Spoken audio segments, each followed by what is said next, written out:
Vamos lá, senhoras e senhores, eu sou o professor Mário, sobre a aula do IFAM e hoje vamos continuar a comentar sobre a aprendizagem baseada em projetos e eu tomei por base o livro do William Bender, tá? Se você não assistiu o primeiro vídeo, vai lá, tá na descrição dos comentários, assiste o primeiro vídeo, depois volta para cá. Mas vamos lá começar.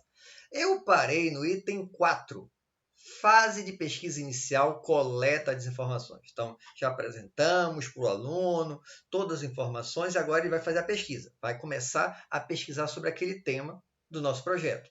Então, vai ter entrevista com a população local, caso seja necessário, examinar, identificar outras fontes, por exemplo, YouTube, site, artigos, podcast, mini lições sobre tópicos específicos. Isso aqui é importante. O professor ele não vai deixar de dar aula, tá? Ele vai dar menos aula. Então, essas mini lições têm aqui um conceito que é importante, é mais difícil deles encontrarem talvez na internet, é mais difícil o entendimento. Aí o professor vai dar lá uma mini aula, uma coisa de 5, 10, 15 minutos, para explicar um conceito. A avaliação das informações obtidas, já está pegando um monte de informação, eles vão analisar esse material, né? E webcast completadas na escola. Aí você vai perguntar, o que é o webcast? Eu também não sabia, corri atrás. E tarefa de pesquisa que requer busca na internet. Os alunos seguem links que tenham sido identificados e avaliados pelo professor, de modo que possuem informações específicas que sejam necessárias para a conclusão do projeto. Então, o professor previamente vai, olha, esse link aqui, esse material, esse vídeo, esse podcast.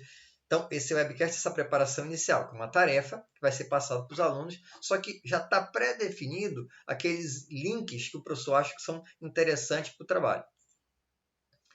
Depois a gente vai para a etapa de criação, desenvolvimento, avaliação inicial da apresentação e de artefatos prototípicos. Então, primeiro eu vou ter que desenvolver um roteiro, né? Para fazer esse vídeo aqui, eu fiz um roteiro. Isso aqui é um produto. Então, teve um roteiro e tudo mais. Os alunos têm que fazer esse roteiro do que eles estiverem produzindo. Um áudio, um vídeo, um texto. Desenvolver apresentações e artefatos. Então, ele vai produzir realmente a apresentação. Avaliações em grupo dos protótipos. Então, dependendo do que ele está produzindo, aí vai ter que fazer aquela avaliação, tudo mais. Por exemplo, eu mesmo avaliei e já publiquei aqui. Mas se eu tivesse um grupo, a gente ia avaliar, não, olha, esse item não ficou bacana, insere isso, tira isso. E quais são os procedimentos usados na ABP que a gente pode utilizar? A gente pode utilizar vídeo de ensino, né? Laboratórios e demonstrações, isso vai estar lá no meio, né? Mini lições, que eu já comentei, palestrantes convidados. Você pode convidar um colega seu que manje do assunto, olha, vamos dar uma palestra, esse cara entende, vai ser interessante para o projeto de vocês, a informação que ele vai passar, discussões em grupo, registros em diários, tá? E webcast. Então, que a gente já comentou também. Então, isso tudo são algumas formas que a gente pode passar para o aluno a informação, tá? Então, já na sexta fase, que seria a da segunda fase de pesquisa. Então, ele fez aquela pesquisa prévia, analisou, agora ele vai para uma fase mais aprofundada, onde ele vai procurar informações adicionais para desenvolver protótipos de forma mais completa. Agora, porque naquele primeiro momento, ele começou a gerar dúvidas, coisas e tal, o professor auxiliou. Agora ele vai aprofundar. Mini lições sobre tópicos específicos podem ser oferecidas, talvez seja necessário agora um pouco mais da presença do professor. Revisão dos protótipos e do roteiro com novas informações. E aí a gente vai para o desenvolvimento da apresentação final. Então vai ter revisões e acréscimos do roteiro, aquele roteiro, né? Um pouco de escrita, de fala, de edição, de arte, tudo isso tem que ser considerado nessa apresentação final. Vamos para a etapa de publicação do produto ou dos artefatos. Então, eu vou ter que publicar esse projeto, esse artefato, o vídeo, o áudio, o que é que seja. E aí, alguns comentários. A ABP pretende ser exemplo autêntico de problemas reais, de modo que algum tipo de apresentação pública do resultado do projeto é fundamental. Então, ele comenta que é interessante para os alunos terem uma apresentação. Tá?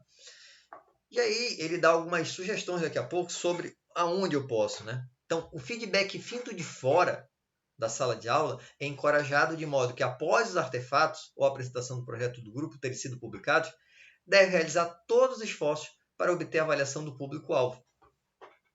Então, na hora que vai ser apresentado esse projeto, lembra que a gente decidiu para quem vai ser, qual o público-alvo. Não seria interessante que esse público-alvo assistisse e avaliasse?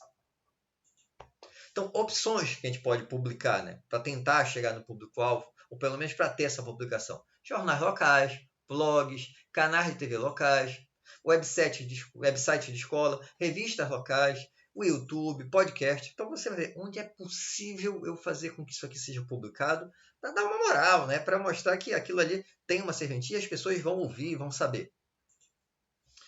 Agora vem para a parte complicada, a parte de avaliação. Tem que ter uma avaliação no final dessa história, né?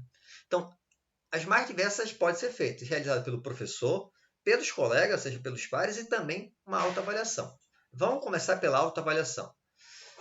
A autoavaliação ela pode ser numérica, tipo a rubrica, né, que a gente tinha falado já no vídeo anterior.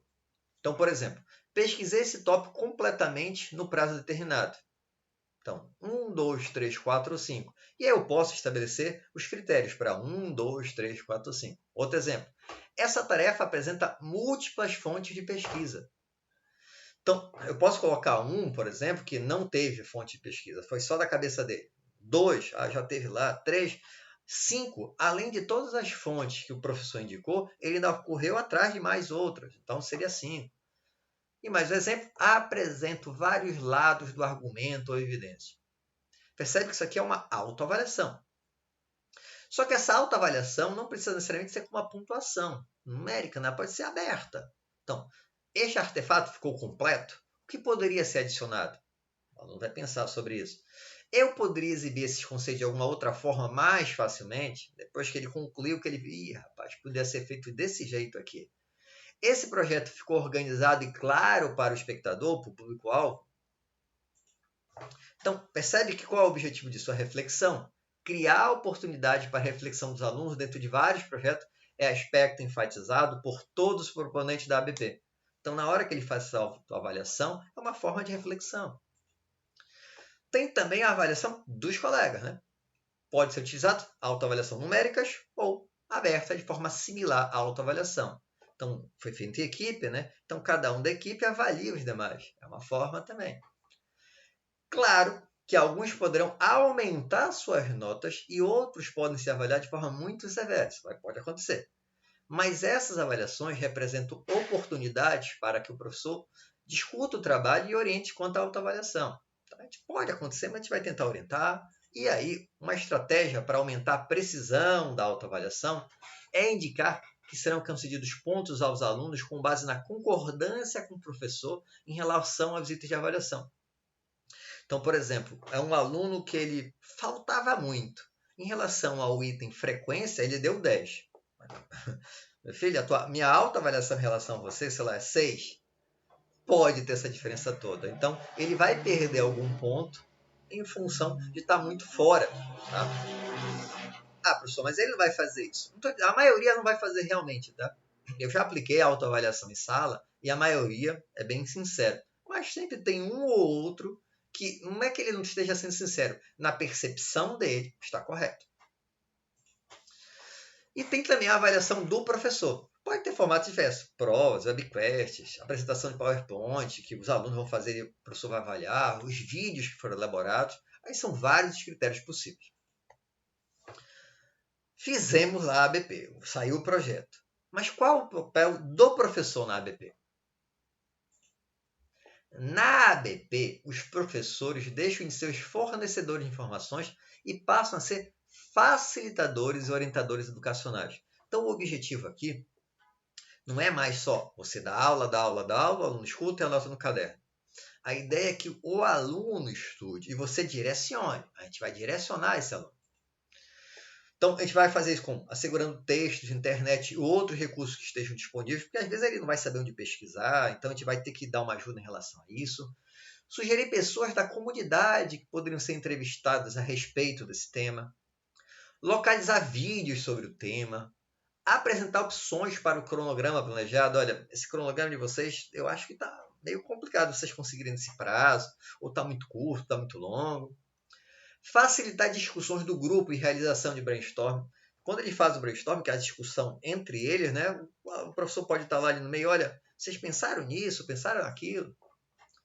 fornecer mini lições sobre aspectos específicos, comentamos aquilo, né, que são pequenas aulas para complementar um determinado conceito, orientar alunos individualmente ou em pequenos grupos sobre habilidade de trabalho em grupo, avaliar tarefas tanto individualmente como por meio de uso da avaliação dos alunos e qualquer outro tipo de orientação, incentivo, aconselhamento para resolver conflitos. Percebe que o professor não vai dar aula e vai ficar de folga. Não, pelo contrário. Para conseguir fazer com que rode isso aqui, vai ter todo um suporte que às vezes vai dar muito mais trabalho do que aquela aula que você já está acostumada a dar, né? Então, vai ter que mudar totalmente o modo que o professor percebe a sala de aula. Então, lembra que o nosso objetivo aqui não é esgotar o assunto, mas só gerar aí uma curiosidade para vocês depois comprarem o livro ou buscarem outras informações sobre o tema. Espero que tenham gostado. Se gostaram, já sabe, né? Curte, compartilha. Tem alguma dúvida ou sugestão de pauta? Coloca aí embaixo nos comentários ou manda e-mail para mario.sobral@ifam.edu.br. Um abraço e até o próximo programa.